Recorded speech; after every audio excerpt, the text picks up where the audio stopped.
I agreed to sign the paperwork because it was supposed to help my family keep the house. It was a Tuesday afternoon. My lunch still warm on my desk, nothing dramatic about it. Halfway through, the notary asked me to initial a page that wasn't listed in the email. No one looked up. Someone joked about parking meters. That was the moment I realized my name was being used to erase me. I just didn't know yet how much of my life was already gone. I signed the paperwork because it was supposed to help my family keep the house. That's how it was explained to me. No drama, no pressure, just a favor, the kind you do without overthinking because you've done it your whole life. I was told it was temporary, procedural, something to get us through a tight spot. Nothing that would touch me directly. Nothing permanent. It was a Tuesday, early March, the kind of cold that seeps through your coat even when the sun is out. I remember because I'd microwaved leftover chicken and rice at work and eaten it at my desk, scrolling through emails while the clock crept toward 2. I had a meeting at 3. I didn't want to be late. The email came in at 1:47 p.m. Subject line, quick signature needed. No exclamation point, no urgency, just a PDF attached and a short message that said, "Can you swing by the office today? This needs to be notarized." I didn't even ask what office. I already knew. My aunt worked out of a small real estate firm near downtown, the kind with frosted glass doors and fake plants in the corners. I'd been there a dozen times before, dropped off mail, picked up keys, sat quietly in the waiting area while people talked around me instead of to me. I grabbed my coat, told my manager I'd be back in 30 minutes, and drove over. The parking meter took my last 2 quarters. I remember that because I hesitated before feeding them in, like part of me already knew I'd need them later. Inside, the office smelled like burnt coffee and copier toner. The receptionist nodded at me without standing up. She slid a clipboard across the counter and pointed to the highlighted tabs. "Just sign where it's marked," she said. I flipped through the pages, standing up. Dense paragraphs. Small print. The kind of language that looks important but means nothing when you're reading it in a hallway with your coat still on. I trusted them. That's the part that's hard to explain now. I trusted them because I always had.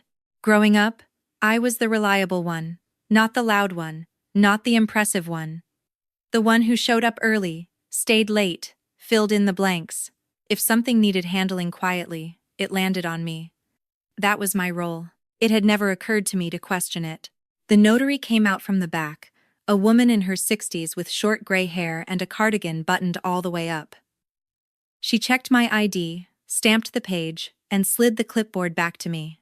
"Initial here," she said, tapping a corner. I paused.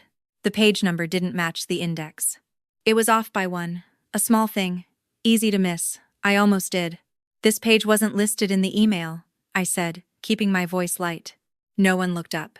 My aunt was laughing with someone in her office, door half open. The receptionist was scrolling on her phone. The notary adjusted her stamp and said, "It's standard." Standard, that word again, the word that ends conversations before they start. I initialed. The pen scratched a little at the bottom of the page. The ink was blue, not black. I noticed that, too. Not because it mattered, but because nothing else seemed to. Someone joked about the parking meters outside. I smiled at the wrong time, like I always did. Then it was over. I was back in my car 10 minutes later, hands cold on the steering wheel, feeling slightly embarrassed for having made a thing out of nothing. That's what I told myself. That I'd almost been difficult for no reason. I went back to work, took my meeting, answered emails, finished the day. Life went on. For a while. The house in question was a 2-story place on the edge of a quiet neighborhood outside Columbus, Ohio. Vinyl siding, narrow driveway, a maple tree in the front yard that dropped leaves everywhere in the fall. It had belonged to my grandparents. When they passed, it became a kind of shared responsibility, a family asset everyone talked about but no one wanted to manage. Property taxes had gone up, repairs were piling up, there was talk of selling, then talk of refinancing, then talk of a better structure. That's when I got involved. Not because I wanted to be, but because I was the only one who could handle the details. I worked in compliance. I knew how to read forms. I understood process. Or so everyone assumed. What no one said out loud was that I was also the easiest to ask. I didn't live in the house. I didn't stand to gain from it. I had my own apartment, my own bills, my own life, which made it simple, in their minds, to move pieces around me without worrying about resistance. Weeks passed. Then, months. I didn't think about that Tuesday again until late summer, when a letter arrived at my apartment addressed to a name I didn't recognize. It was close to mine, close enough that the mail carrier probably hadn't noticed the difference. One extra initial, one rearranged letter. I almost threw it away, but something made me open it. Inside was a notice from the county recorder's office. A standard form, black and white. No emotion in it at all. It referenced the house. And my name. Not as an owner, not as a beneficiary, as something else. I sat on the edge of my couch, letter in my lap, rereading the same paragraph over and over. The words made sense individually. Together, they didn't. There had been a transfer, a restructuring, a change in designation. One I didn't remember agreeing to.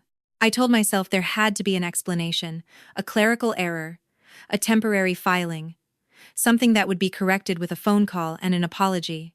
That's what reasonable people expect. I called my aunt first. No answer. I texted, "Hey, got a weird letter about the house. Call me when you can?" An hour passed, then two. When she finally replied, it was just one sentence. "Don't worry about it. It's taken care of." That was the moment the room went quiet around me. Not loud, quiet. Not dramatic. Just the kind of silence you notice when the air conditioner shuts off and you realize how much noise it had been making all along.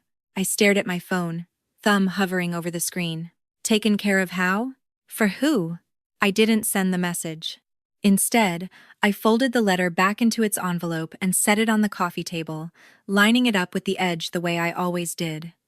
A habit from years of trying to keep things neat when they felt anything but. That night, I lay awake longer than usual, replaying small moments I'd dismissed at the time. The extra page, the blue ink, the way no one met my eyes. I told myself I was being paranoid. I told myself I was tired. I told myself families didn't do things like this to each other on purpose. But something had shifted. I could feel it, even if I couldn't name it yet. A subtle change in weight, like a floorboard that suddenly dips when you step on it. The next morning, I logged into the county's public records portal. Just to reassure myself. Just to see the file. It took longer than I expected to find it. Different drop-down menus. Different search terms. When it finally loaded, I didn't understand what I was looking at. My name was there, but not the way it should have been. I sat back in my chair and exhaled slowly, the way I did when something at work didn't line up and I knew fixing it would take time. I wasn't panicking. Not yet. I was still operating under the assumption that the system, whatever it was, had made a mistake.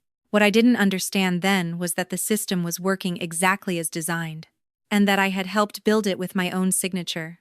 Before I understood what that signature meant, I need to explain who I was inside that family system. Because nothing that happened later makes sense unless you understand how natural it felt, at the time, for my name to be moved around without my permission. I'm not the oldest child. I'm not the youngest. I'm the one in the middle who learned early that attention was a limited resource, and the safest way to survive was to require as little of it as possible. I grew up in a ranch-style house on a quiet street outside Dayton, the kind of neighborhood where everyone mowed their lawns on Saturdays and waved without stopping. Nothing dramatic ever happened there. That was the point. My parents weren't cruel. That's important. They were practical, efficient, emotionally distant in a way that never felt intentional. Just habitual. They believed in keeping things running. Bills paid, doors locked, problems handled quietly. I absorbed that without question. By the time I was 10, I was making my own lunch. By 12, I was helping my grandmother organize her paperwork because no one else had the patience. By 16, I was the one who got called when someone needed a ride home from the airport or help filling out a form they didn't understand. "You're just better at this stuff," they'd say. What they meant was, "You don't complain." I carried that into adulthood without realizing it had become my identity. I moved to Columbus after college and built a career in compliance for a regional healthcare network. Not glamorous, not high profile, but stable. My job was to read policies, flag risks, make sure things were done correctly on paper. I lived in a one-bedroom apartment on the third floor of a brick building near a bus line. I paid my rent on time. I kept my receipts. I liked things clear. When people at work talked about leadership, they didn't mean people like me. They meant the ones who spoke up in meetings, who took credit, who didn't mind being wrong out loud. I stayed in my lane. I was good at it. I told myself that was enough. Family gatherings followed a similar pattern. My aunt, the one with the real estate office, was always the loudest voice in the room. She had opinions, plans, a way of talking that assumed agreement before anyone could object. My cousins orbited her, asking questions, waiting for direction. I usually ended up in the kitchen, washing dishes that didn't need washing, refilling drinks no one had asked for. No one told me to. I just did it. Because if I didn't, things felt unfinished. The house, the one with the maple tree and the narrow driveway, had been the unspoken center of all of this. My grandparents' place. After they passed, it became a symbol more than a home. Everyone had memories tied to it. No one wanted responsibility. I never loved that house the way they did. I didn't grow up there. I didn't need it. Which made me, ironically, the perfect person to manage it. "You don't have any emotional attachment," my aunt said once, like it was a compliment. What she meant was, "You won't get in the way." So when the talk started about refinancing, about restructuring ownership, about protecting the asset, I listened. I asked reasonable questions. I read the emails. I offered to help organize documents. That's how I ended up signing that paperwork on a Tuesday afternoon. Not because I wanted control, because I thought I was preventing chaos. Looking back, there were signs I ignored because they didn't fit the story I believed about myself. Like the way conversations about the house happened without me, then circled back only when something needed my signature, or how decisions were described as already made by the time they reached me. Or how often I heard, "This is just easier if you handle it." Easier for who? I didn't ask. At work, I was trained to notice patterns, but at home, I mistook familiarity for safety. That letter from the county recorder should have jolted me awake. Instead, it slipped neatly into a file folder on my coffee table, alongside old insurance statements and tax documents. I told myself I'd deal with it after things calmed down. They never did. Over the next few weeks, small things started to change.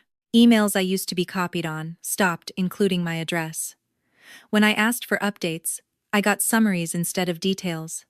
When I offered to review documents, I was told it wasn't necessary. "You've done enough," my aunt said once. "Let us handle it from here." It sounded generous. It felt like relief. But relief has a way of hiding loss. I noticed it one evening when I tried to access a shared drive that used to house all the house-related files.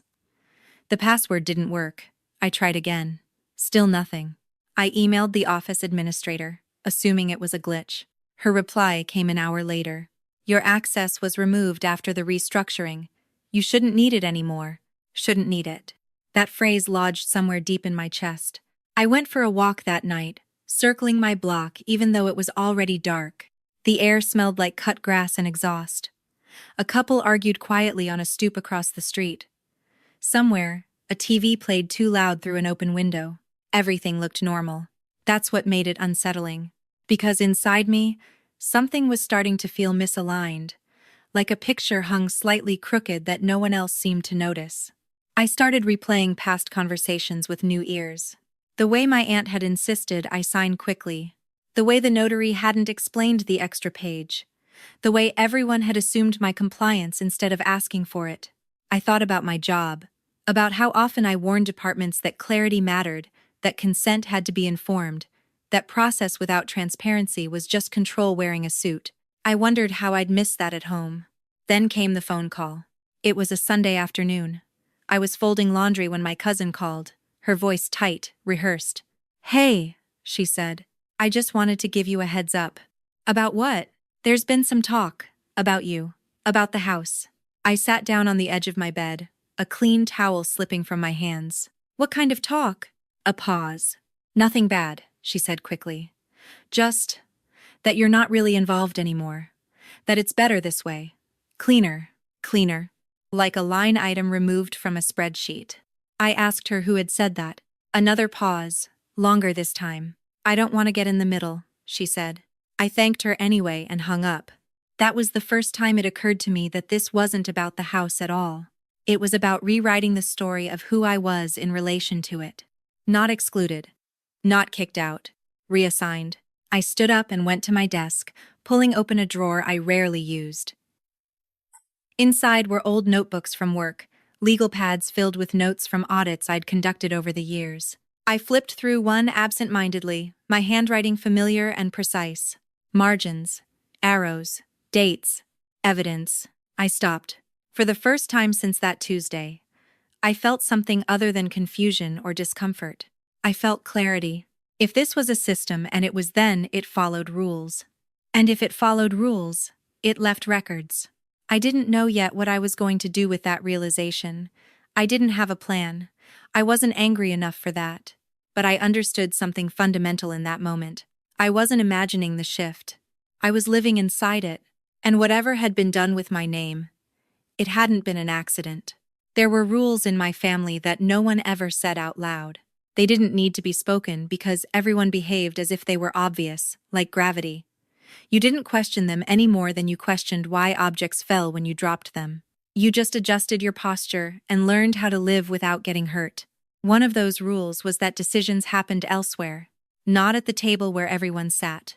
Not in the group chat where birthdays were acknowledged with thumbs-up emojis and generic well wishes. Decisions happened in side conversations, in offices with doors half closed, in phone calls that took place before you knew there was anything to discuss. By the time information reached you, it arrived as fact. Another rule was that involvement was not the same as authority. You could be involved endlessly running errands, filling out forms, making calls, smoothing over complications, but authority belonged to a smaller circle. A louder one. A more confident one. The kind that didn't thank you because thanking someone implies dependence, and dependence was never something they wanted to admit. I had mistaken proximity for power. I was close to everything, so I assumed I mattered to it. That belief had shaped my entire relationship with my family. Whenever something went wrong, my phone rang. When the tenants at the house complained about a leaking pipe, I coordinated repairs. When the tax bill was confusing, I called the county. When the insurance company sent letters no one wanted to read, they landed in my mailbox. "You're just good at this," my aunt would say, handing me another envelope. And I was. I didn't miss deadlines. I didn't lose paperwork. I didn't make scenes. I didn't realize that reliability, in the wrong system, becomes invisibility. There were moments, even before the signature, when I should have noticed the imbalance. Like the time I suggested we consult an attorney before making changes to the property structure, and my aunt laughed. "We don't need to involve outsiders," she said. "This is family." Or the way my questions were always answered with reassurance instead of information. "Don't worry about it. We've got it covered. It's never meant to come. This is standard." Standard for whom? I didn't ask because asking would have disrupted the role I'd been cast in. The helpful one, the calm one, the one who made things easier. And ease, I had learned, was currency. As long as I provided it, I was welcome. As soon as I stopped, I would be inconvenient. That understanding settled over me slowly, like dust you don't notice accumulating until it dulls everything it touches. The changes after the letter weren't dramatic. That's what made them effective. I wasn't confronted. I wasn't accused. I wasn't told to step back. I was simply no longer included. Conversations continued without me. Plans moved forward. Documents were signed.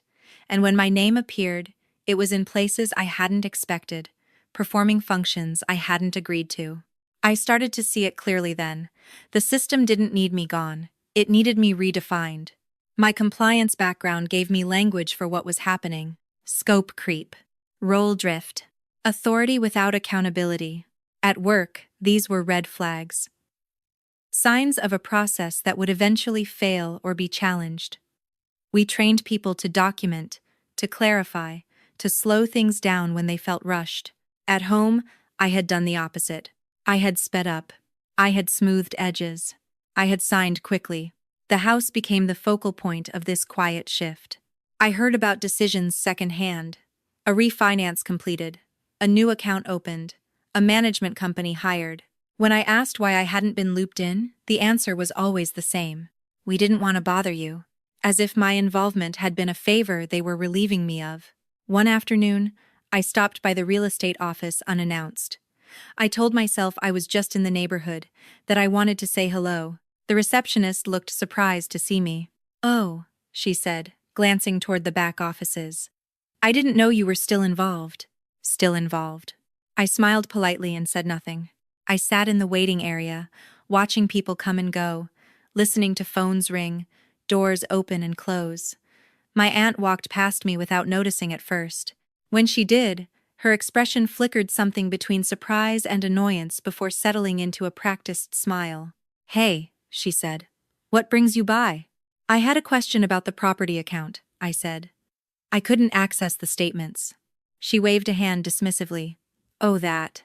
We moved everything under a different structure. It's simpler." "For who?" I asked before I could stop myself. She paused. "For the family," she said. The answer was so broad it meant nothing at all. I didn't press. I nodded, thanked her, and left. In the car, my hands shook slightly as I turned the key in the ignition. Not from anger, from something colder. Recognition. This wasn't disorganization. It wasn't miscommunication. It was intentional. And it was working because I had been trained to accept it. That night, I pulled out every email related to the house from the past 2 years. I didn't read them yet. I just gathered them, saved them, labeled them by date. I created a folder on my desktop and named it neutrally, the way I would at work. Property archive. I told myself I was just organizing, just being responsible. But I knew better. I was preparing. What I didn't know was what I was preparing for. There was still a part of me that hoped this could be resolved quietly. That someone would realize a line had been crossed and step back. That an explanation would surface that made all of this make sense without requiring conflict. That hope was the last remnant of the old story I told myself about my place in the family. It began to unravel the day I received a calendar invite I hadn't been meant to see. It popped up automatically, synced from a shared account I'd once had access to. A glitch, probably. A technical oversight. The subject line read, "Ownership Alignment Meeting." Attendees listed included my aunt, 2 cousins, and a name I didn't recognize. My name wasn't there. The meeting was scheduled for the following Friday, at the same real estate office where I'd signed the paperwork months earlier. I stared at the screen for a long time, reading and rereading the title. Ownership. Alignment. Words chosen carefully. Words designed to sound neutral, professional, inevitable. I declined the invite. It felt important not to respond at all. Then I took a screenshot. I sat back in my chair and exhaled, slow and deliberate. This wasn't about feelings anymore. It wasn't about fairness or hurt or being included. It was about record. About structure. About what existed on paper versus what existed in conversation. I understood then that the rules I'd lived by, be helpful, be quiet, trust the process, were not universal truths. They were conditions imposed by a system that benefited from my compliance. And once you see a system clearly, you can no longer pretend you're just reacting to it. You're either participating, or you're preparing to challenge it. That night, I opened a fresh notebook and wrote the date at the top of the first page. Not a journal, not an emotional record. A log. I didn't know yet how far this would go. I didn't know what it would cost me. I only knew one thing with certainty. Whatever role they thought they had assigned me, I hadn't agreed to it. And I wasn't going to keep playing my part just because it made things easier for everyone else. The first real edit happened quietly. Not the kind of edit you notice right away, not a deletion or a bold rewrite. It was more like a sentence rearranged so the meaning stayed the same on the surface, but the responsibility shifted underneath. I didn't realize that's what it was at the time. I only felt the unease. The sense that something familiar had been adjusted while I wasn't looking. It started with a bank notification. I was at work, halfway through reviewing a policy update, when my phone buzzed with an alert from an account I recognized immediately. The property maintenance account. I'd helped set it up years earlier, back when the house was still being rented out short-term and someone needed to keep an eye on expenses. Authorized user removed. That was the entire message. No explanation. No follow-up. I stared at the screen, rereading it, then tapped into the app. My login no longer worked. At first, I assumed it was an error. Banks change systems all the time. Credentials expired. Permissions got reset. I sent a quick email to my aunt's office manager, keeping the tone casual. Hey, just got a notice that I was removed from the property account. Probably a glitch, but wanted to flag it. Her reply came back 20 minutes later. Yes, that was intentional. We're streamlining access. Streamlining. Another word that sounded harmless until you tried to define it. I closed my email and sat back in my chair, listening to the low hum of the office around me. Phones ringing, keyboards clicking, someone laughing too loudly down the hall. This was what it felt like, I realized, when something changed without your consent but with your name still attached. That night, I pulled up the public records again. I'd done it once already, but this time I knew what I was looking for. I searched by address, then by parcel number, then by name. My name. It appeared exactly once. Not as an owner, not as a beneficiary, not even as a former party. As an agent, an intermediary, someone authorized to act on behalf of others without standing of their own. I felt a strange, hollow pressure in my chest as I read the filing date. It matched the Tuesday I'd signed the paperwork. The extra page, the blue ink, the notary's stamp. I hadn't lost something I owned. I had been repositioned. I sat there longer than I meant to, watching the cursor blink at the end of the screen. At work, when I found something like this, there were protocols, escalation paths, compliance officers trained to intervene. At home, there was only me. I drafted a message to my aunt, then deleted it. Drafted another, deleted that too. What do you say when the problem isn't a misunderstanding, but a decision? Eventually, I sent something simple. Can we talk about the filing from March? I reviewed the records and I'm confused about my role. She replied an hour later. There's nothing to be confused about. This protects everyone, including you. That was the first time my name was used as justification instead of participation. Protects everyone, including you. As if the change had been made for my benefit. I called her the next day. She didn't answer. I left a voicemail, measured and polite, asking for clarification. She texted back instead. I'm in meetings all day. We can talk later. Later never came. Instead, what came were explanations delivered through other people. My cousin mentioned, casually, that it was probably better. I wasn't on the account anymore. Less liability, she said. My uncle nodded along at a family dinner, adding that these things were complicated and best left to professionals. Professionals who didn't include me. Every conversation circled the same conclusion. This was normal. This was smart. This was done. And the more I listened, the more I realized something unsettling. No one thought they had done anything wrong. From their perspective, the system had been optimized. Roles clarified, risks minimized. My discomfort was collateral. The edit became visible in other places too. Mail stopped arriving at my apartment. Notices that used to come to me were redirected elsewhere. When I asked about a property tax update I'd always handled, I was told it had already been taken care of. By someone else. I wasn't being cut off abruptly.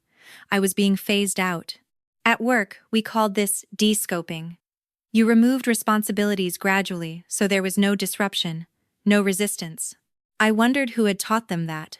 The strangest part was how calm everyone seemed.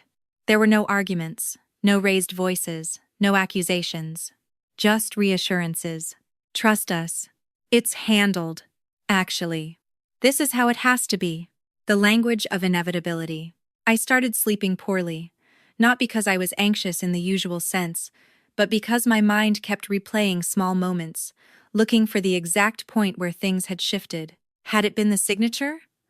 The moment I initialed that extra page? Or had the edit started long before that, quietly shaping my role until the paperwork simply formalized it? One evening, after dinner, I pulled out the folder I'd labeled Property Archive and began reading through everything from the beginning.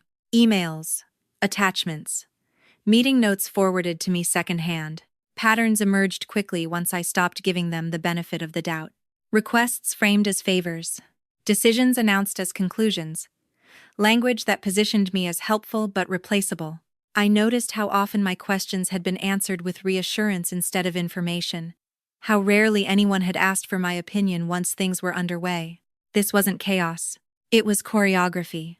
The realization settled over me with a clarity that was almost calming. If this was deliberate, then it could be traced. If it could be traced, it could be documented. I began logging dates, times, exact wording. I saved copies of filings, screenshots of access removals, email headers showing when conversations happened without me. I didn't confront anyone. I didn't announce what I was doing. I kept showing up to family events, smiled, made small talk, accepted explanations with a nod. Outwardly, nothing changed. Internally, everything did. The edit had revealed something fundamental about the system I'd trusted. It didn't see me as a person with rights or agency. It saw me as a function, and functions, once redefined, don't get a vote.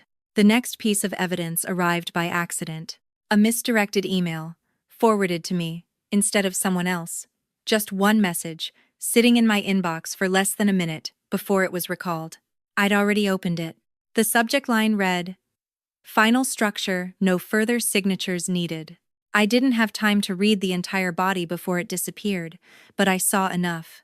My name, referenced in the past tense, as if my role had already been completed. I stared at my inbox, heart steady, hands still. That was the moment I stopped hoping for clarification. Whatever they were building no longer required my participation, which meant I had only two choices: accept the edit, or start correcting the record. I closed my laptop and stood up, walking to the window of my apartment. Outside, traffic moved steadily down the street, headlights flickering on as dusk settled in.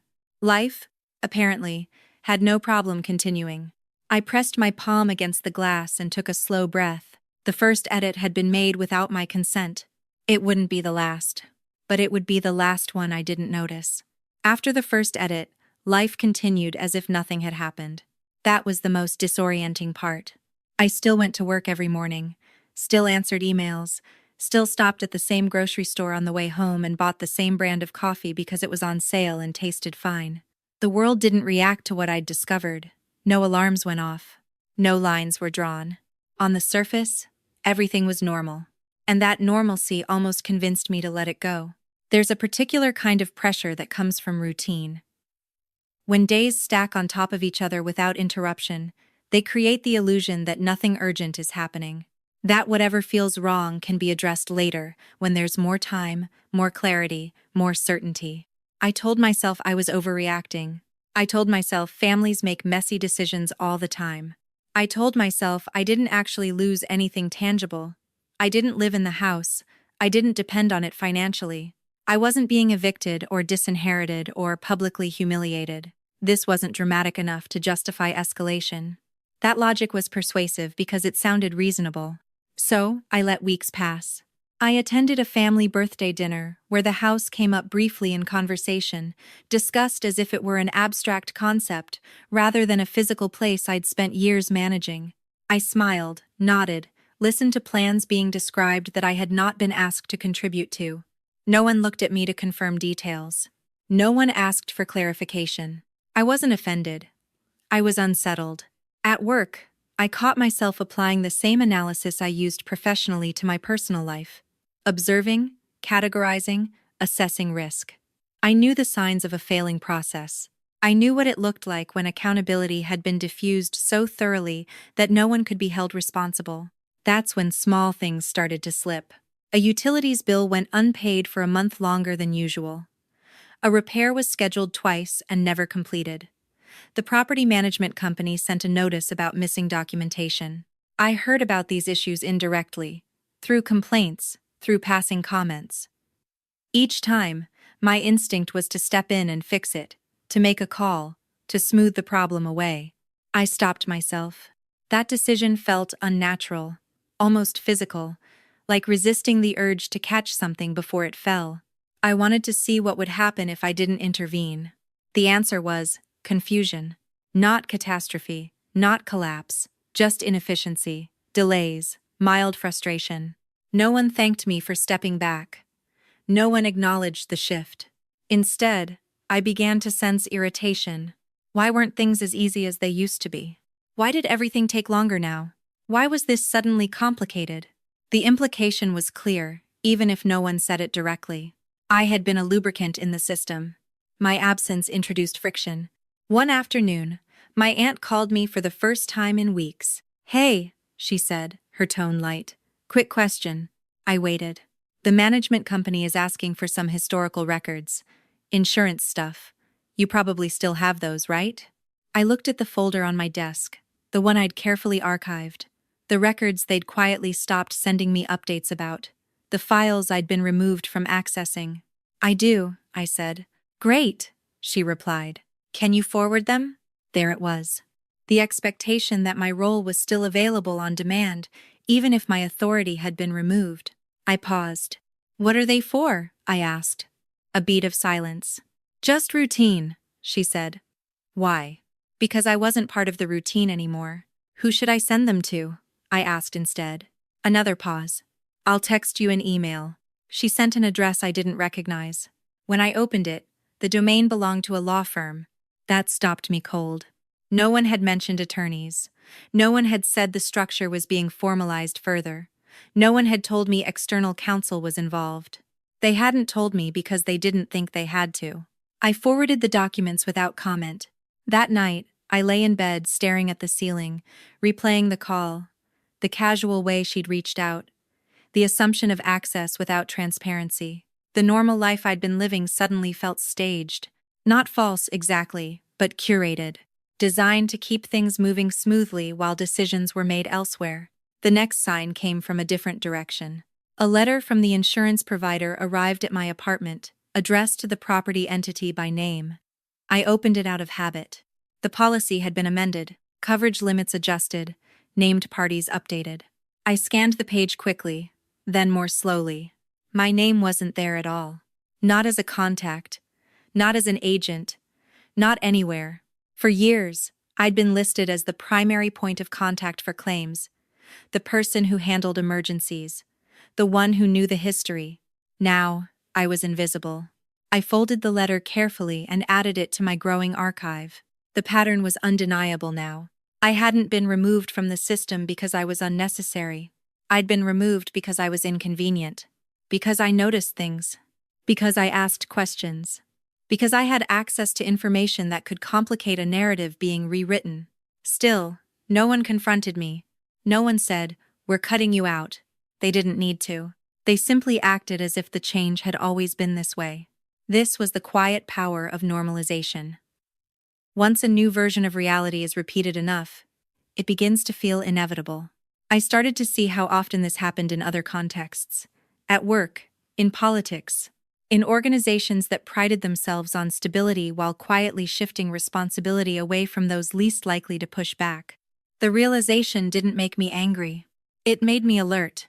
I stopped assuming good faith. I stopped filling in gaps for others. I stopped correcting errors that weren't mine to fix. Outwardly, I was still the same, polite, responsive, reasonable. Internally, I was cataloging everything. Dates when decisions were made without notice. Language used to justify exclusions. Moments when my presence was required, but my consent was not. I didn't yet know what I would do with this information, but I knew I would need it. The false calm didn't last. It never does. One evening, as I was getting ready for bed, my phone buzzed with a notification from the county recorder's portal. I'd set up alerts weeks earlier, more out of curiosity than intention. A new filing had been posted. I opened it. The document was short, procedural, dry, but the implications were not. The property entity had been amended again, ownership percentages adjusted, management authority consolidated. Everything I'd suspected was now on paper. Final. I sat down on the edge of my bed, the phone heavy in my hand. This wasn't maintenance. This was consolidation.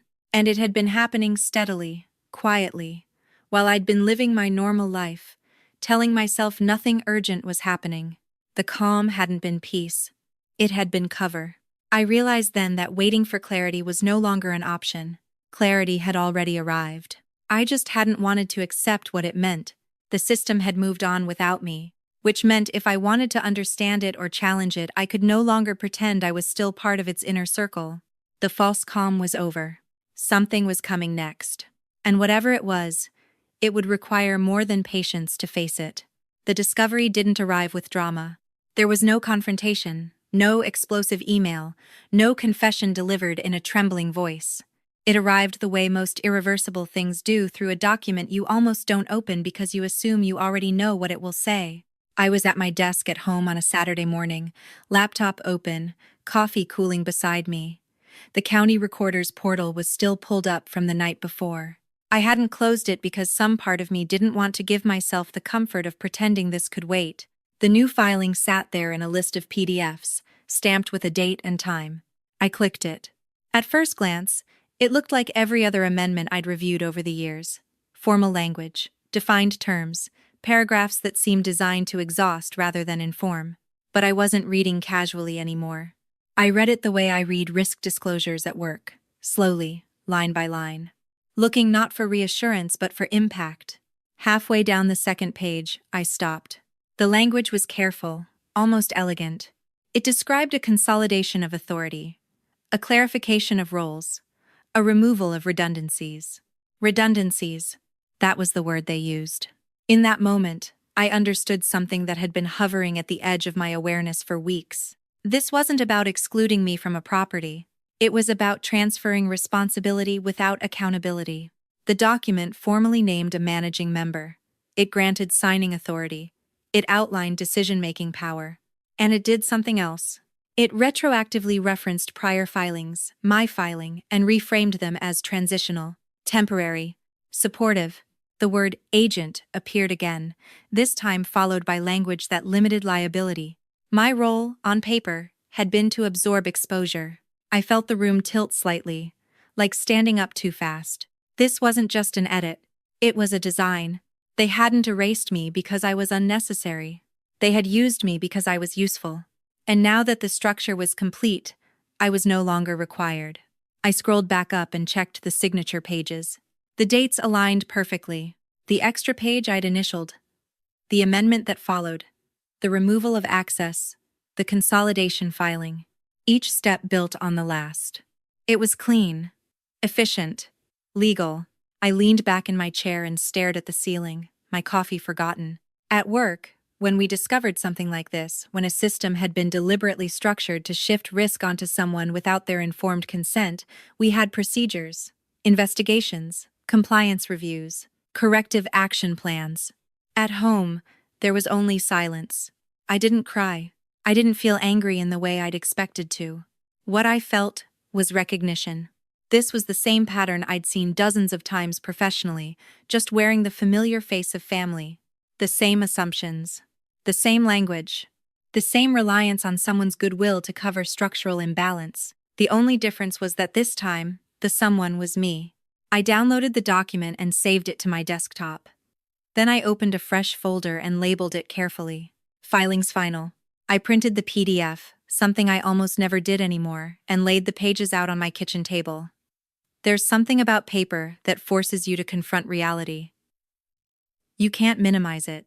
You can't close the window and pretend it isn't there. I traced the paragraphs with my finger, following the logic. This wasn't fraud in the way people imagine fraud. No forged signatures, no hidden accounts. It was consent shaped by omission, authority implied through familiarity. Trust leveraged as a tool. I thought back to the notary's office. The casual atmosphere, the joke about parking meters, the way no one explained the extra page because explanation would have required slowing down. And slowing down would have given me the chance to say no. I folded the papers and placed them back in order, stacking them neatly. My phone buzzed on the counter. A text from my aunt. Did you see the filing?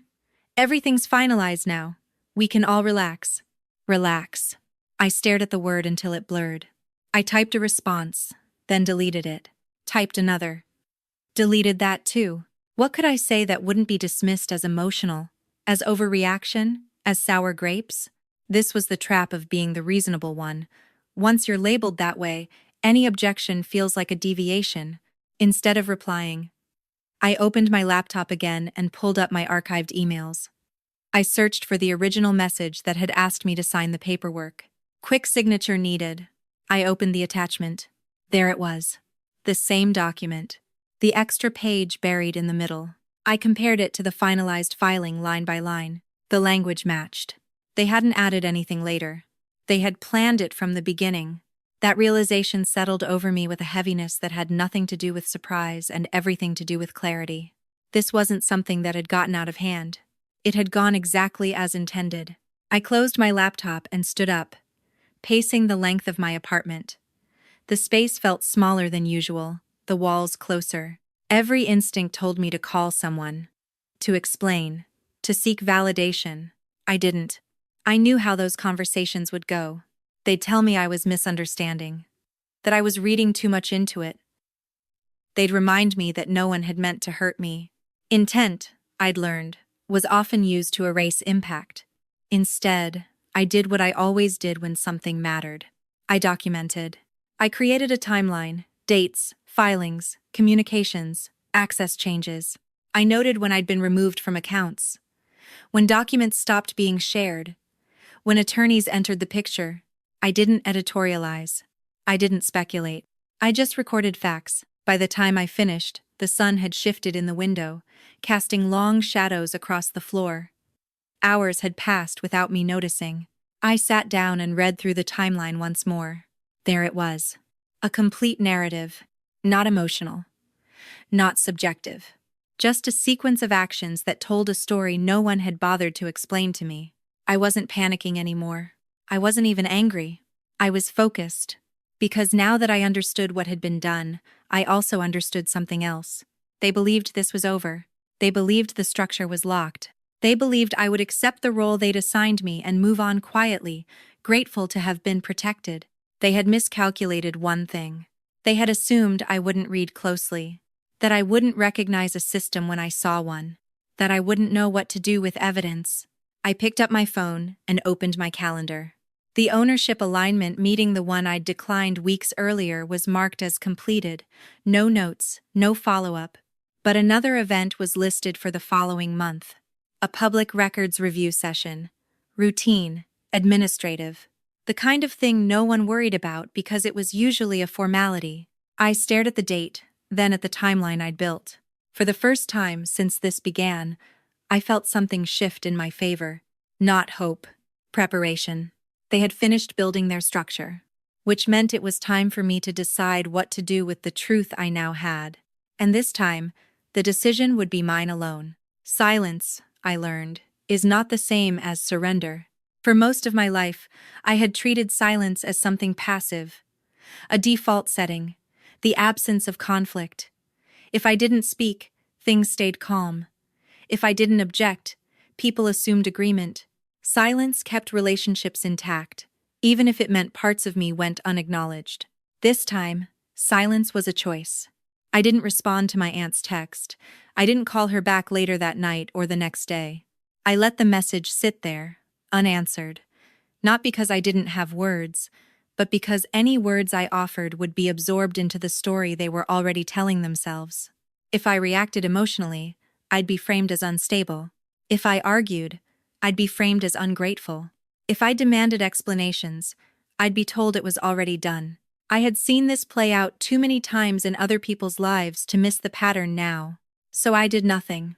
Outwardly, I went to work. I smiled at coworkers. I joined meetings and took notes and followed up on action items. I answered my phone when family members called to chat about unrelated things. I listened to updates about vacations and kids and weather. I did not mention the filings. I did not mention the timeline. I did not ask questions whose answers I already knew. That restraint took more effort than confrontation ever would have. At night, my thoughts were loud. They circled back to the same questions, over and over. How long had this been planned? Who knew? Who didn't? Was I naive to think my role had ever been anything other than functional? But I didn't let those questions escape my head. I understood something critical now. The moment I revealed what I knew, the system would react. And systems, when threatened, don't explain themselves. They defend. I wasn't ready for that yet. Instead, I watched. I paid attention to how people spoke to me now that they believed the matter was settled. The tone had shifted subtly. Less reassurance, more assumption. You don't need to worry about that anymore. my aunt said once, when I asked about an unrelated family expense. It's handled. Handled by whom was never specified. I noticed how often the phrase, "you're free now," came up. As if I'd been burdened and they had relieved me out of kindness. As if the removal of my role was a gift. I nodded and said thank you. Inside, I was mapping their language, cataloging how the narrative was being framed. At work, we called this preemptive justification. You reframe an action as benevolent before anyone has a chance to question it. It doesn't make the action ethical, but it makes dissent harder. I wondered how often I'd helped implement similar strategies without realizing it. The urge to confront them came in waves. Sometimes it hit me while I was brushing my teeth, staring at my own reflection and imagining what I would say if I let myself be honest. Other times it came while driving, my hands tight on the steering wheel as I rehearsed conversations that would never happen. But each time, I stopped myself. Because honesty without leverage is just confession. And confession was exactly what they were counting on, me expressing hurt, them expressing sympathy, and everything staying exactly the same. What I needed was time. Time to understand every angle of what had been done. Time to anticipate how they would respond when it was challenged. Time to decide whether I even wanted to challenge it at all. That last question surprised me. For the first time, I considered the possibility of walking away completely, letting the structure stand, detaching from the house, the paperwork, the family role that had consumed so much of my energy. There was a certain peace in that idea. I imagined not caring, not tracking filings, not opening portals late at night, not feeling the constant low-level vigilance that had become my new normal. But when I sat with that thought, it didn't settle. Because this wasn't just about the house, it was about precedent. If I accepted this quietly, I was endorsing a version of reality in which my consent was optional, my labor was assumed, and my exclusion was justified after the fact. I had spent years in my professional life warning others against exactly that kind of structure. To walk away now would mean agreeing that it was acceptable when it happened to me. That didn't sit right. So I stayed silent, but I stayed engaged. I set reminders on my calendar for upcoming public filings.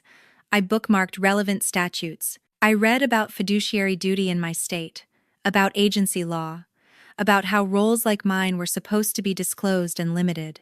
Not because I was planning a lawsuit, because knowledge changes how you move through a system. I didn't talk to friends about it either. Not yet. I wasn't ready for the well-meaning advice. The, "just let it go," or "family is complicated," or "is it really worth the stress?"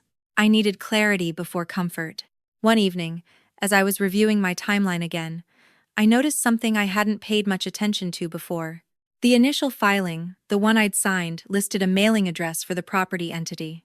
It wasn't my aunt's office. It wasn't the house.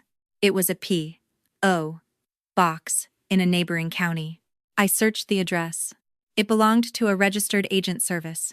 A third party. That meant official notices, legal correspondence, anything requiring response was now routed through them instead of directly to family members. Control of information flow. I sat back and let that sink in. This wasn't just consolidation of authority. It was insulation. They had built a buffer between the structure and the people affected by it. And I had helped them do it. That realization didn't make me feel stupid. It made me feel deliberate. Because now I knew exactly where the pressure points were. I didn't break my silence that night. I didn't the next day either. Instead, I drafted an email and saved it in my drafts folder. No recipient, just words. Not accusatory. Not emotional. Factual. It outlined my understanding of the filings, my role, and the discrepancies between what I'd been told and what existed on record. I didn't send it. I wasn't sure yet if I ever would. But writing it clarified something for me. I didn't need their acknowledgement to validate what I knew. I needed to decide what outcome I wanted. Did I want to be reinstated? Did I want control? Did I want apology? The answer to all three was no. What I wanted was alignment between truth and record. If my name was going to be used, it would be used accurately. If my role was going to be defined, it would be defined with my consent. If my labor was going to benefit a system, that system would no longer pretend I was interchangeable, Silence gave me the space to reach that conclusion without interference. They mistook my quiet for acceptance. I let them. Because when people believe a conflict is over, they stop guarding their position. They relax. They assume the narrative has settled. And that's when the truth, documented and patient, has the most power. I closed my laptop and looked around my apartment, the same familiar space that had grounded me through all of this. Nothing had changed here. My life was intact. My voice was intact. I just wasn't using it yet. Silence, I realized, wasn't weakness. It was leverage, and I intended to use it carefully. Once I chose silence, I had to decide what to do with it. Silence without direction turns into paralysis. I'd lived in that space before, waiting, watching, hoping something would resolve itself if I stayed calm long enough.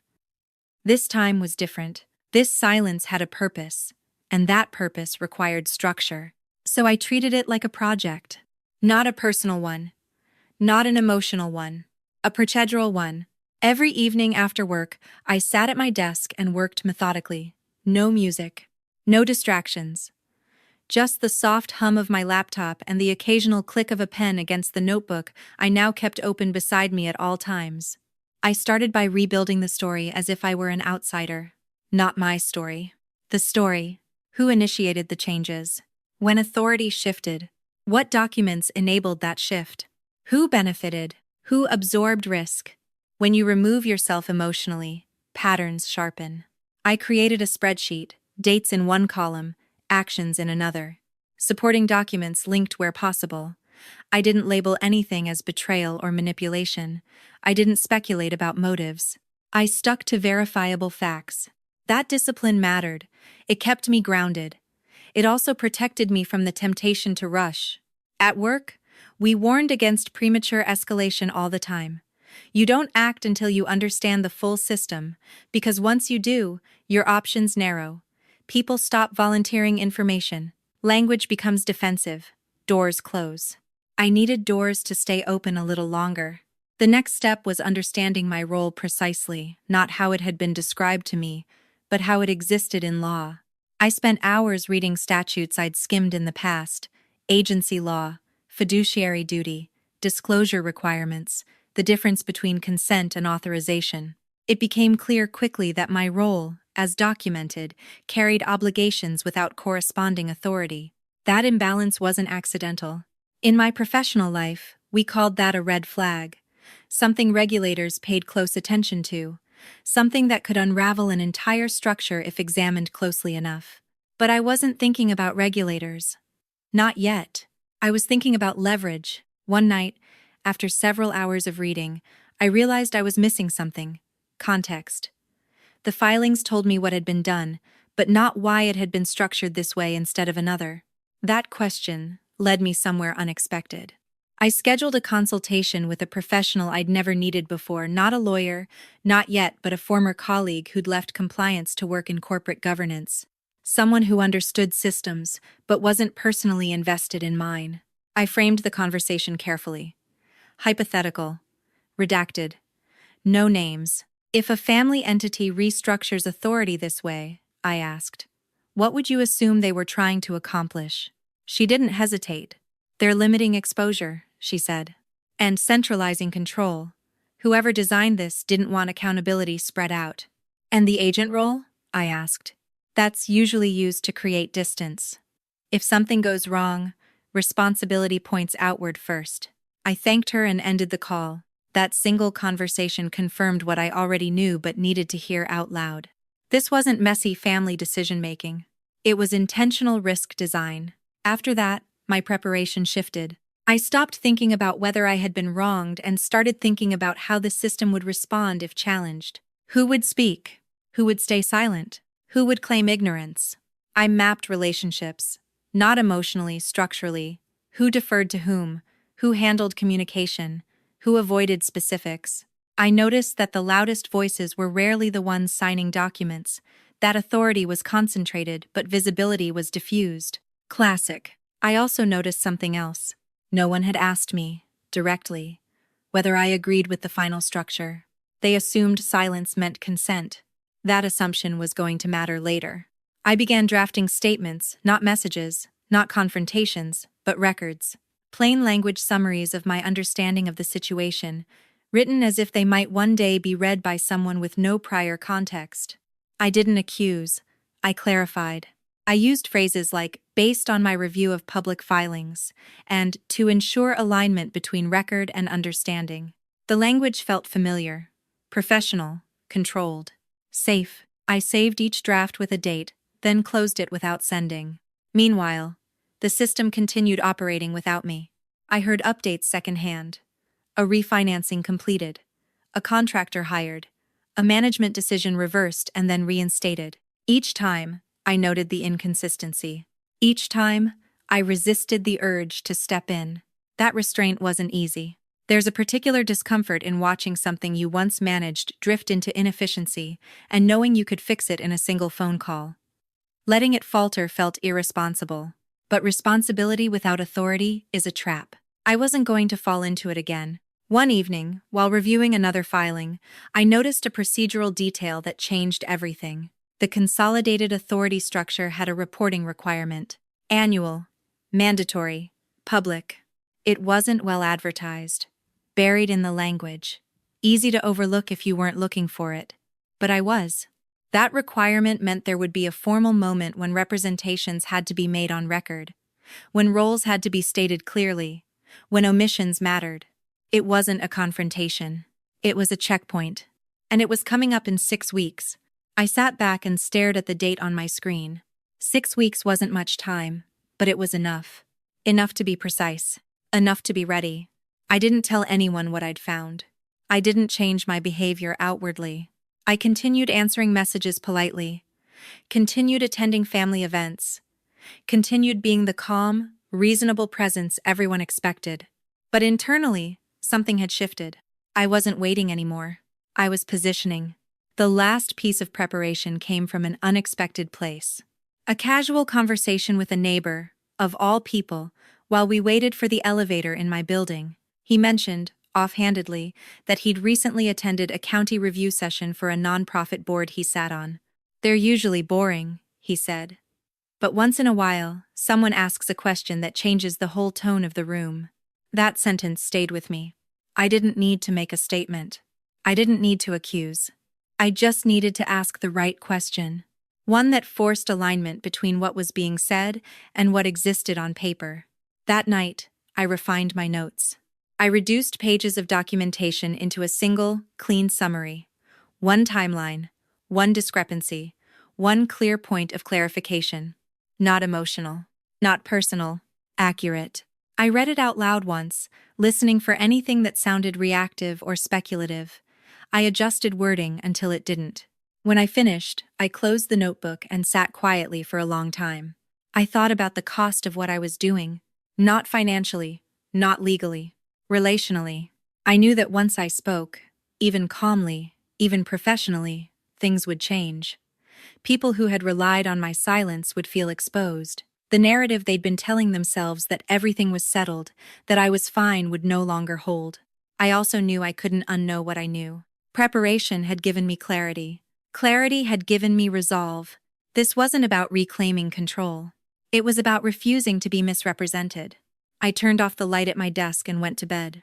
For the first time in months, my thoughts didn't race. The system was built. The record was clear. And soon, without raising my voice or breaking my silence too soon, I would ask the question that required an answer. Everything after that would unfold on its own. The public moment didn't feel public at first. There was no stage, no spotlight, no sense that anything consequential was about to happen.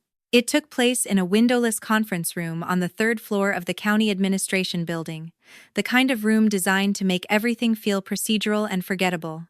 Fluorescent lights, beige walls, a long laminate table with too many chairs pushed around it.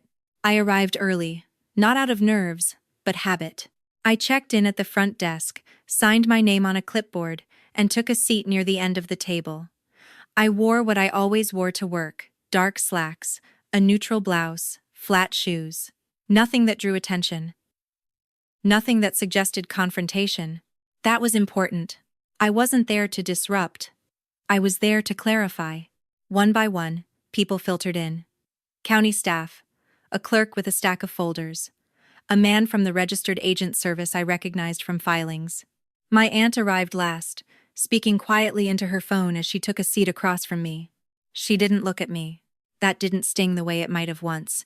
It confirmed something instead. When the meeting began, it followed a familiar rhythm. Roll call, agenda items, routine approvals. The language was dry, the tone neutral. If you weren't paying attention, it would have been easy to drift. I paid attention. The agenda item I was waiting for came midway through. A clerk announced the annual reporting requirement for consolidated property entities and began distributing copies of the summary report. I accepted mine and placed it neatly in front of me. The managing member, my aunt, was invited to speak.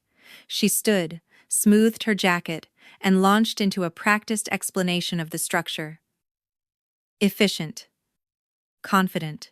She used words like streamlined, protected, aligned. No one challenged her. Why would they? On paper, everything appeared in order.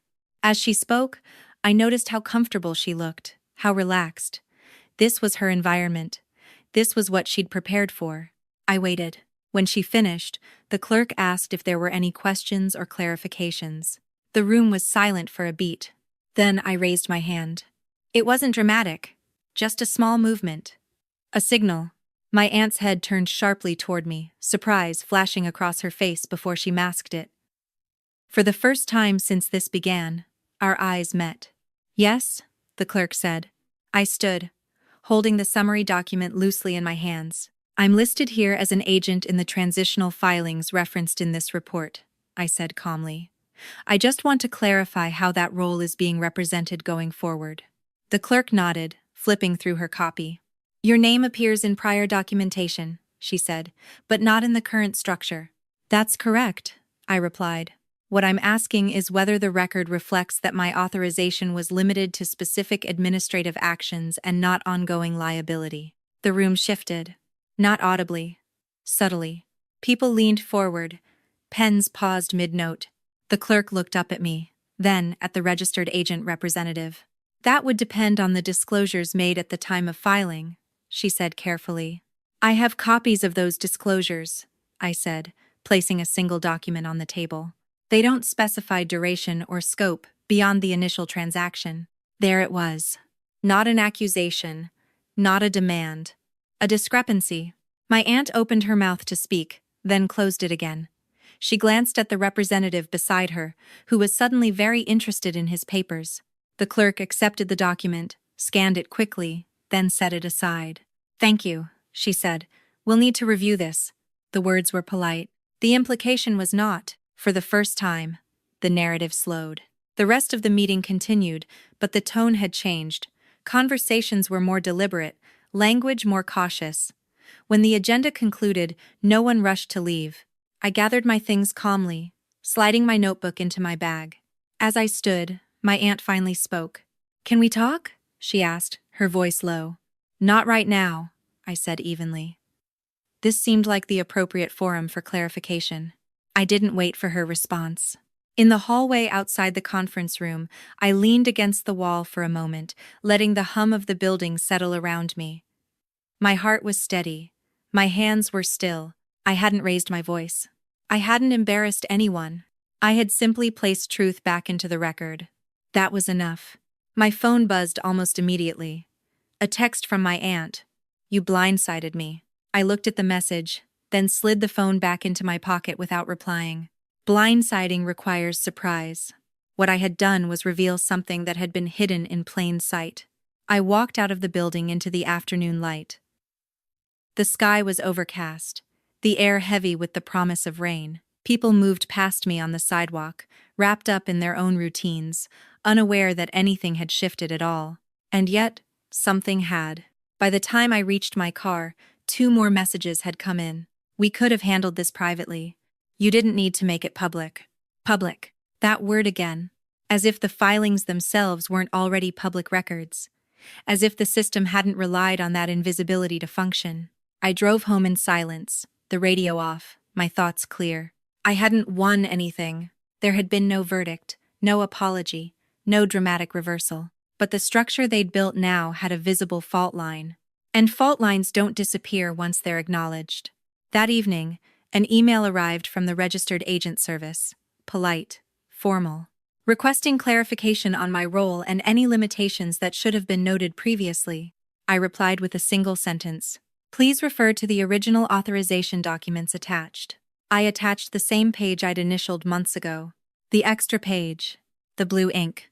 The next day, the county clerk followed up, confirming that the record would be reviewed and, if necessary, amended to reflect accurate scope and consent. Accurate. That word mattered. I didn't tell my family what was happening. I didn't need to. The system was responding now. Slowly, methodically. The way systems always do once attention is applied. A week later, I received a revised filing notice. My name was no longer referenced at all, not as agent, not as intermediary, not as anything. The liability I'd been absorbing quietly had been reassigned. The insulation they'd built had cracked. I sat at my desk, reading the notice twice, then closed the window. This wasn't the end. I knew that, but it was the turning point. Because from this moment forward, nothing about the structure could pretend I had consented to something I hadn't. The truth was on record now, and whatever came next, it would have to account for that. The twist wasn't what anyone expected, including me. For weeks after the filing was amended, people behaved as if the story had reached its conclusion. The paperwork was corrected. The record aligned with reality. My name was no longer being used in ways I hadn't agreed to. From the outside, it looked clean, resolved. That's usually where stories like this end. The wrong is acknowledged quietly. The injured party steps back. Everyone exhales and moves on, pretending nothing important was exposed. That's what my family assumed I would do. They assumed that once the risk was removed from my shoulders, I would disappear again. That I would take the correction as a win and retreat into silence, grateful not to be involved anymore. In their minds, this was mercy. They were wrong. The truth was, I had no interest in reclaiming what I'd lost. I didn't want control over the house. I didn't want authority within a structure that had already shown me exactly how it treated consent, and I didn't want an apology that would inevitably come wrapped in justifications. What I wanted was something else entirely. I wanted the rules to stop changing in private. I didn't announce that intention. I didn't need to. It became clear the next time my aunt called. Her voice was different. Careful.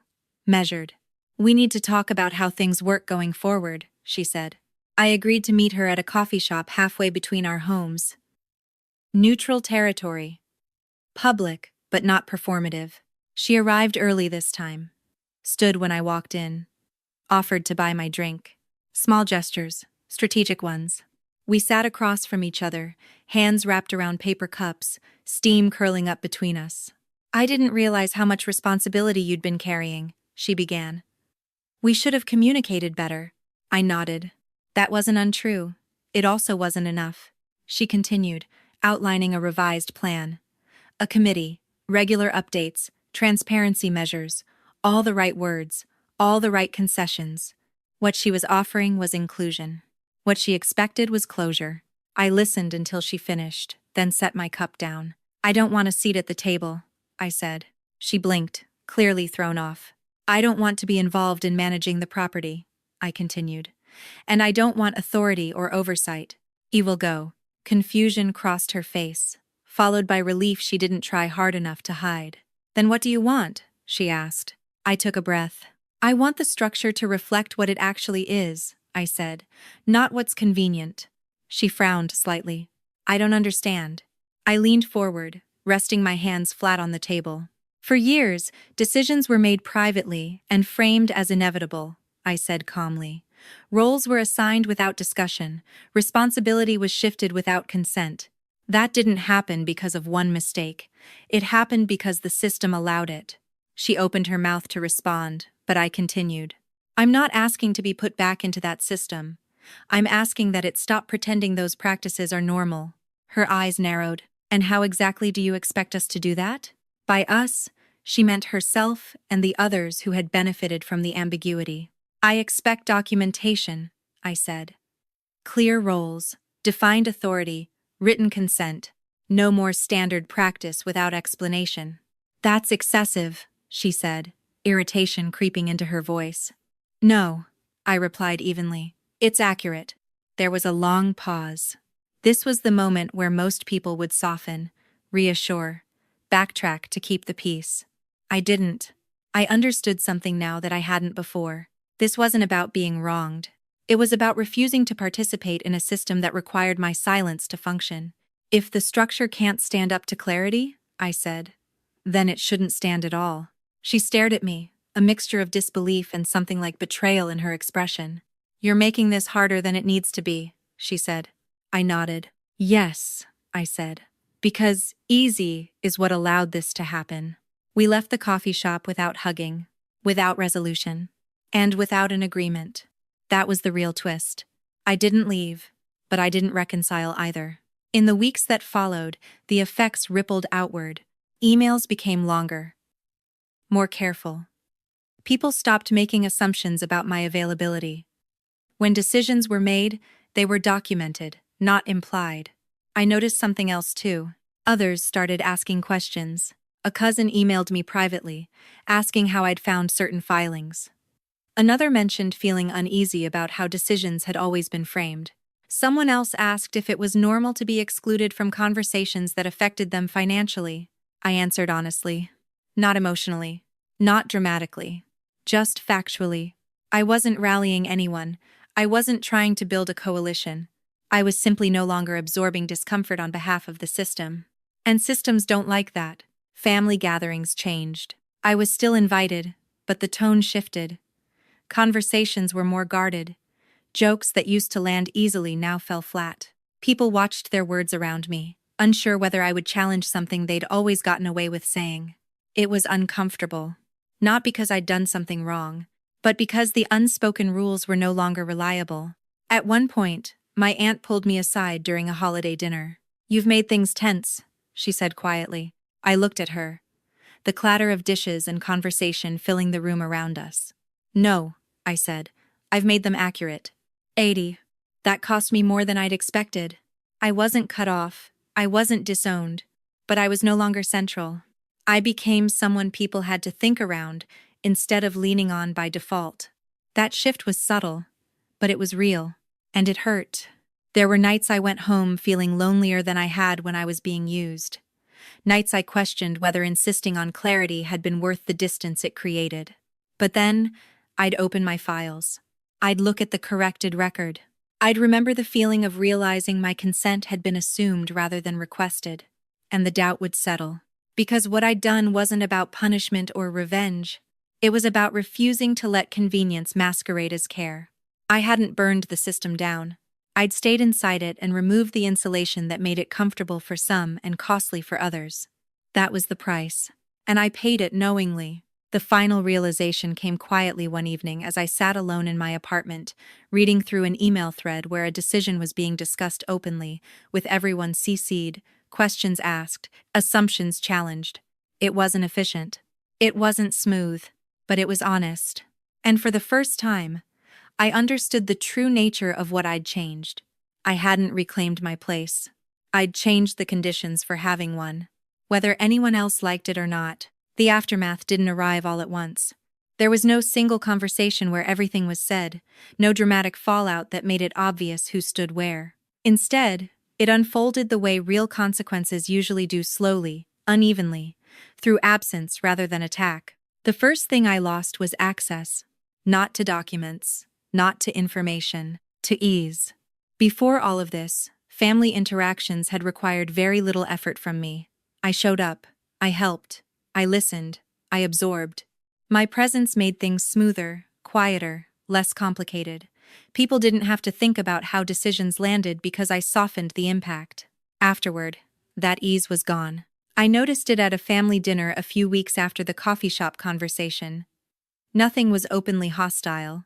Everyone was polite, but conversations stalled when I joined them. Plans were discussed in vague terms, then dropped entirely when I asked clarifying questions. No one snapped at me. They just adjusted. They learned to move around me instead of through me. It would have been easier if someone had gotten angry.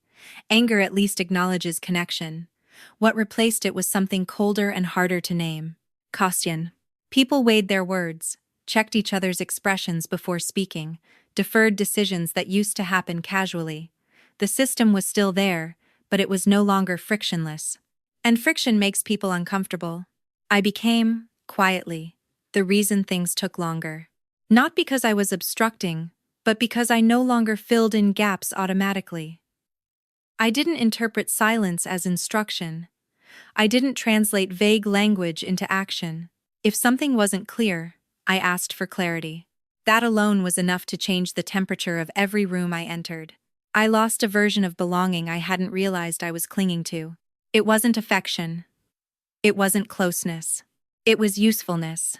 When you've built your place in a system around being useful, the moment you stop offering that utility without consent, your position becomes unstable. I felt that instability most acutely in small moments. Like when my aunt forwarded an email thread and added, "Just looping you in for transparency." Looping me in. Not asking. Not inviting. Accounting. Or when a cousin said, half joking, "Careful what you say, she documents everything now." The room laughed. I smiled. But something in my chest tightened.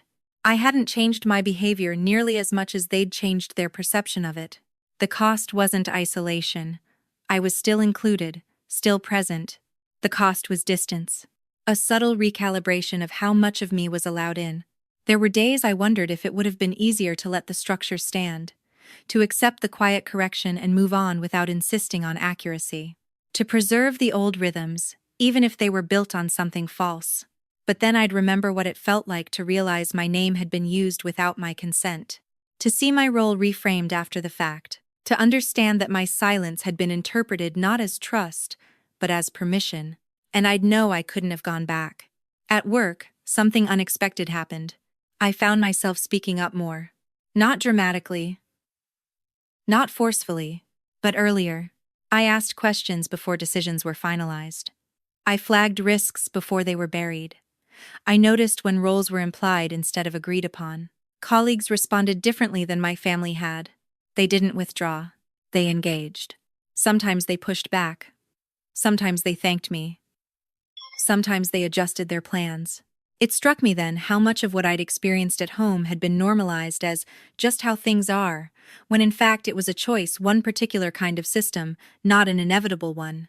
That realization softened some of the bitterness I'd been carrying. This wasn't about my family being uniquely flawed. It was about power structures behaving predictably when left unexamined. The personal cost still hurt, though. I missed the ease of being unquestioned. I missed the comfort of knowing exactly how I fit without having to assert it. I missed the illusion that keeping the peace was the same as being valued. Some nights, the loneliness surprised me. It arrived quietly, usually when I was doing something mundane, washing dishes, folding laundry, standing in line at the store. I'd feel it settle in my chest and wonder if insisting on clarity had cost me more than I'd anticipated. But loneliness is not the same as regret. Regret suggests a mistake. This didn't feel like one. It felt like a consequence. And consequences, unlike mistakes, don't require undoing. They require acceptance. The final shift came in a conversation with my mother, months after everything else had stabilized. She hadn't been directly involved in the property decisions. She'd stayed mostly on the sidelines, offering emotional commentary but little insight. That distance had protected our relationship, at least superficially. We were sitting in her living room, late afternoon light slanting through the windows. She watched me carefully as she spoke. "You seem different," she said. "I am," I replied. She hesitated, then asked the question I'd been waiting for without realizing it. Was it worth it? I thought about the house, the filings, the meetings, the way my name had once moved through systems without my consent. I thought about the discomfort, the distance, the recalibration of every relationship I'd once navigated effortlessly. And then I thought about how it felt now, to know exactly where I stood even if that place was less comfortable than before. "Yes," I said. She nodded slowly, as if filing that answer away somewhere. We didn't talk about it again. That was the pattern now. Things were acknowledged, then left alone. Not resolved, not healed. Just accurate. The aftermath wasn't punishment. It was reorientation. I had stepped out of a role that no longer fit, and the space I left behind hadn't closed neatly. It had shifted everything around it. Some people adapted. Some resented it. Some quietly benefited. I stopped trying to manage their reactions. I had learned, finally, that my responsibility wasn't to keep the system comfortable. It was to keep myself honest. And honesty, once introduced, doesn't retreat easily. Even when it costs you the version of belonging you once thought you needed. The ending didn't announce itself. There was no moment where I stood back and thought, this is it. This is where everything resolves.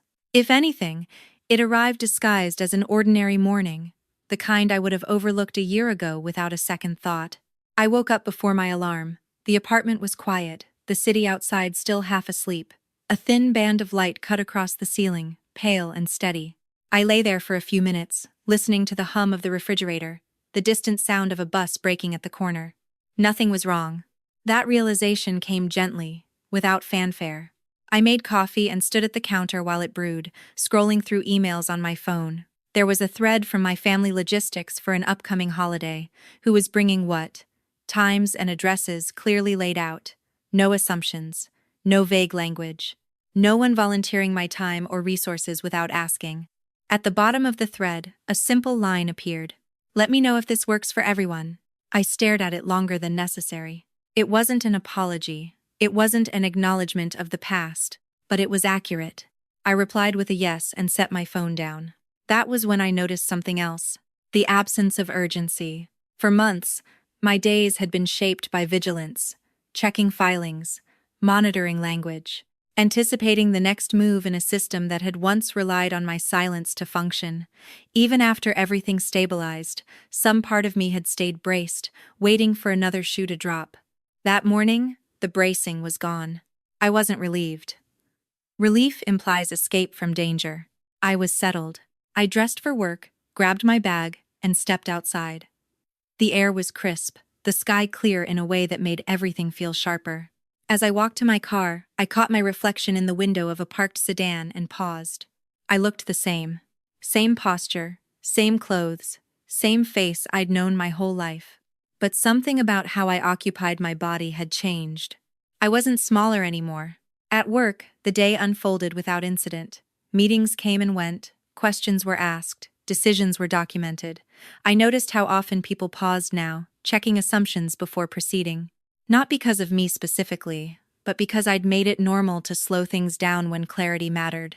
That shift felt bigger than my family, bigger than the house, bigger than any single outcome I could point to. It felt structural. At lunch, I sat by myself near the window, watching pedestrians pass on the sidewalk below. I thought about how many times I'd eaten like this before, distracted by messages, preoccupied with smoothing things over somewhere else. Today, I ate and watched and finished my coffee. No multitasking. No managing invisible responsibilities. Just presence. In the afternoon, an email came in from the registered agent service. Routine. Informational. A confirmation of compliance updates for the upcoming year. My name was not mentioned. I read it, archived it, and moved on. That might seem insignificant, but it wasn't. There was a time when being included, being CC'd, being referenced, being looped in felt like proof that I mattered, that my absence would be noticed, that my contribution was essential. Now, I understood something more precise. Being correctly excluded was a form of respect. It meant the system no longer depended on my unpaid labor, my unspoken consent, my willingness to absorb ambiguity for everyone else's comfort. It meant the boundaries I'd drawn were holding. That evening, I stopped at the grocery store on my way home. The aisles were crowded, carts squeaking, overhead music playing too loudly. I moved through it all calmly, picking up what I needed without rushing. At the checkout, the cashier asked if I wanted a receipt. Yes, I said, automatically. I folded it and slipped it into my bag, a habit I'd developed years ago and never broken. Documentation. Not because I expected something to go wrong, but because I valued accuracy. At home, I cooked dinner and ate at the small table by the window. Outside, the sky darkened, city lights blinking on one by one. I thought about the version of myself who would have been replaying conversations in her head, wondering if she'd said too much or not enough. That version felt distant now. Not erased. Integrated. Later, I opened my laptop and reviewed the final timeline one last time, not out of necessity, but closure. The dates, the filings, the corrections, all of it laid out cleanly. Then I closed the file. I didn't delete it. I didn't need to. Some records aren't meant to be erased. They're meant to be kept, quietly, as reference points. Proof not of injury, but of growth. Before bed, I checked my phone one final time. A message from my cousin sat unread, sent earlier that day. I've been thinking about what you said a few months ago, about consent. It helped me see some things differently.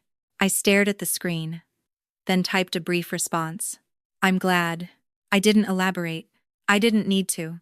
I set the phone down and turned off the light. As I lay in the dark, I thought about how much had changed without any dramatic conclusion. No courtroom victory. No public reckoning. No moment where everyone agreed on the lesson. And yet, the shift was undeniable. I hadn't walked away from the system. I hadn't burned bridges or disappeared into distance. I had stayed.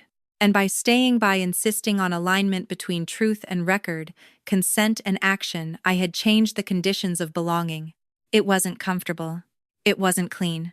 But it was real. The system no longer ran on my silence. And I no longer needed it to. Sleep came easily.